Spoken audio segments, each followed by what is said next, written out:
बूढ़े बाबा, हमें tree of stories YouTube channel की आज फिर से कोई अच्छी सी कहानी सुनाओ ना। आओ बच्चों, आज मैं आप सभी को एक लालची जमींदार की कहानी सुनाता हूँ, जो अपने लालच के वजह से पेड़ बन गया था। एक समय की बात है, एक छोटे से गांव में नीम नाम का एक पेड़ था। गांव के लोग उस पेड़ को बहुत मानते थे, क्योंकि उसकी छाया में बैठकर हर कोई सुकून पाता था। लेकिन उस पेड़ का एक अजीब सा राज था। वो रात होते ही इंसानों की तरह बातें करता था।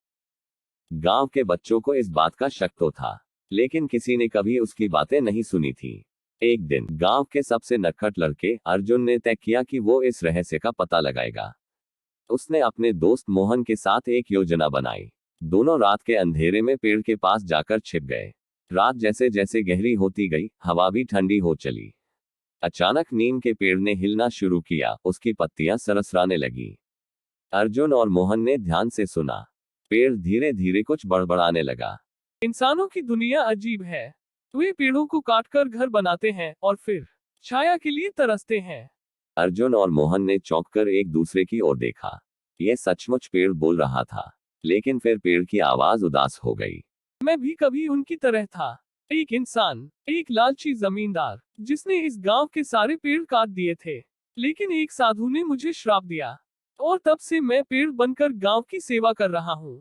अर्जुन और मोहन को यह सुनकर बड़ा आश्चर्य हुआ। उन्होंने सोचा कि अगर पेड़ इंसान था, तो उसे वापस इंसान बनाया जा सकता है। वे अगले दिन गांव के सबसे समझदार बुजुर्ग के पास गए और सारी बात बताई। बुजुर्ग ने कहा, इस पेड़ का उद्धार केवल तब होगा जब लोग उसकी सच्ची सेवा करेंगे, लालच छोड़कर एक दूसरे का भला करेंगे। इस गांव वालों ने मिलकर ठान लिया कि वे पेड़ की तरह ही सबके लिए काम करेंगे, बिना किसी स्वार्थ के। धीरे धीरे गांव में खुशहाली आने लगी। लोग एक दूसरे की मदद करने लगे। और फिर एक दिन चमत्कार हुआ। नीम का पेड़ एक साधारण पेड़ बन गया।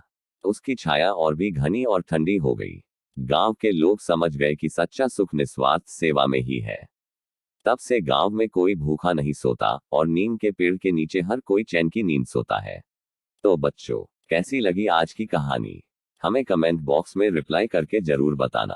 कहानी पसंद आई हो तो लाइक बटन को दबा देना। और हाँ, यदि चैनल को सब्सक्राइब नहीं किया है, तो रोज नई नई कहानी सुनने के लिए सब्सक्राइब जरूर कर लेना।